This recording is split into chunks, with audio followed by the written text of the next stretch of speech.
डोंबिवलीचे property rates crash होणार का असा बऱ्याच लोकांचा प्रश्न आहे. तर आपण चेक करूया रियालिटी काय आहे.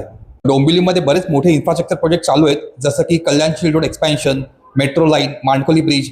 आणि जेव्हा एखाद्या भागाची कनेक्टिव्हिटी वाढते तेव्हा तिथे प्रॉपर्टीचे डिमांड्स वाढतात पण कमी होत नाहीत. ठाणे, मुलुंड, मुंबई किंवा नवी मुंबई यांच्या तुलनेत डोंबिवलीमध्ये अजून पण बऱ्याच कुटुंबांसाठी परवडणारा पर्याय आहे. त्यामुळे नवीन होम बायर्सचा फ्लो फ्युचरमध्ये पण चालू राहील असं दिसतंय.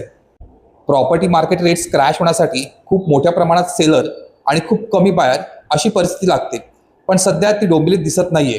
त्यामुळे किमती काही वेळेसाठी स्थिर होऊ शकतात किंवा जास्तीत जास्त किमतींमध्ये करेक्शन येऊ शकतं, पण फार मोठा क्रॅश येईल असं दिसत नाहीये.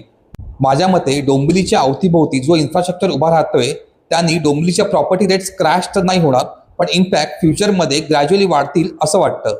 तुम्हाला पण प्रॉपर्टीबद्दल काही कन्फ्युजन असेल, डाऊट्स असेल तर तुम्ही मला कमेंटमध्ये नक्की विचारू शकता. थँक्यू.